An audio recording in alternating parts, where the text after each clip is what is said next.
I just wanted to get into one of the substantive points that he talked about, and I think it's the one that's resonated most, was his discussion, his idea of let's train our troops in what he called dangerous cities. Many people, I think, might generally say, well, maybe these cities are dangerous. The National Guard seems to be doing a good job in DC. But spell out, you commanded troops in real and actual danger. What are the dangers? Why is the success of the American military over the last 250 years predicated on not being used in that way? Well, it's because it's the difference between a police force and a military force.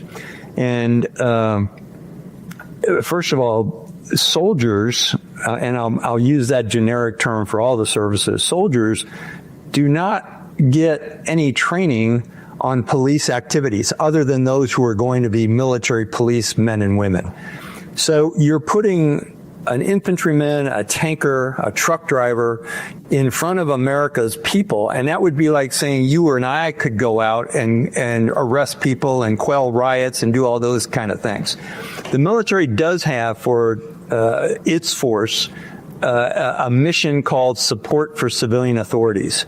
If manpower is needed, certainly military forces can go to an area and guard buildings, put up fences, do the kind of things that you need a lot of people to do.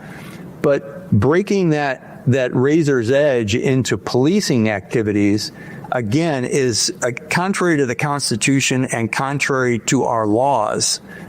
So it shouldn't be done.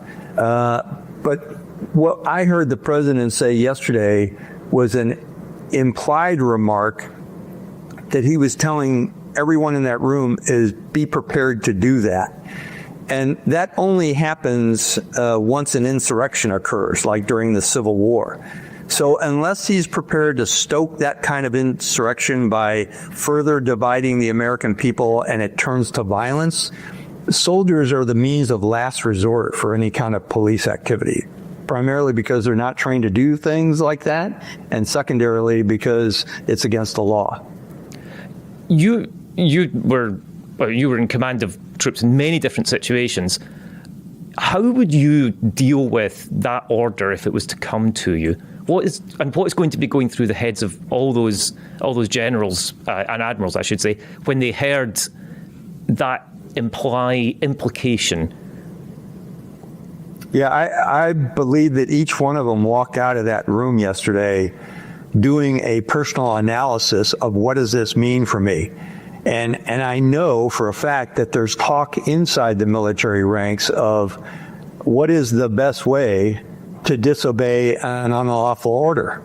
How do you do that? And especially now, given the recent Supreme Court ruling, which holds the president immune from criminal acts, but the people he's ordering to do these things are subject to those criminal violations. So how do you say no, especially if the staff judge advocate, the lawyer chain of command has been disrupted, that the military chain of command from civilian to military leaders has been co-opted. It was obvious to me in Secretary Hegseth's speech that he also is all for doing whatever the president orders him to do. And that breaks the boundaries of what two previous Secretary of Defenses, both Mattis and Esper in the first term, when they were ordered to do illegal things, they spoke for the force and said, we don't do that. And it also goes back, Hugh, truthfully, to the Bush administration. When there was, and I was in the room when this was happening, when there was conversation about using waterboarding in Iraq. And the military commanders and the Secretary of Defense said, we don't do that. Get somebody else. So that mission was actually shuttled over to the CIA to set up the torture sites. And I'm glad that happened because it would have been a violation of land warfare by my read of the legal implications of it. How, if you were back in uniform, how do you even begin to process that sort of? What is the analysis going to be like for those generals? Because, as you say, in previous times, the issue of unlawful orders has stopped at the point of civilian command, but bringing it down into the chain of military command, is there a precedent for this? Is this something that people have grappled with before, or are we in new territory? I don't think we're in new territory, other than the fact that this is extremely abnormal and the consequences are greater. I've had a couple of instances in my career where I've had to go to my bosses and say, hey, I was just issued this order. I think it's either illegal or immoral, and I think we need to talk about that. And I usually have my staff judge advocate standing right next to me to give me the legal implications, although most commanders at senior ranks have legal training, certainly to take care of their commands.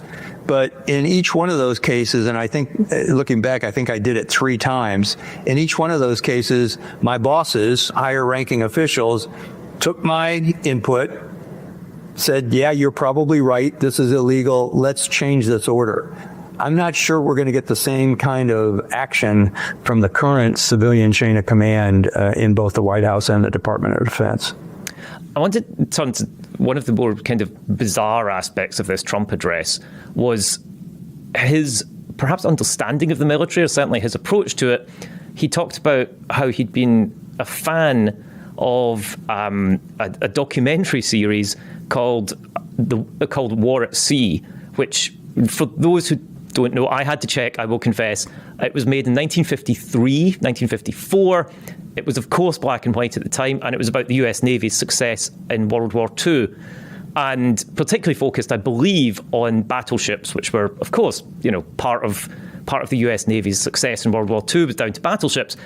And Trump went on about how that was what the military should be like. Now, you've a distinguished career commanding many aspects of the military. I'll just put this bluntly, is it anything like that? Is it anything like an NBC documentary from daytime TV in the 50s? Hugh, I think I would probably not surprise you if I said there's an awful lot of people sitting in the corner chair of a bar on a stool somewhere who have watched a lot of Bands of Brothers or World War II documentaries who become experts at the military and sometimes even proclaim to the young women nearby that they are special operators or special forces when they would never identify with that. I hope they wear beards, because they always wear beards. Apparently that's the tell. That's what the Secretary of either that or a CIA agent, one of the two.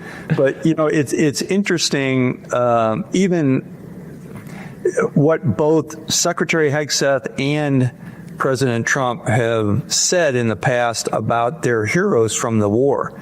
And it was from the past wars, and it was represented in the stage they were standing on.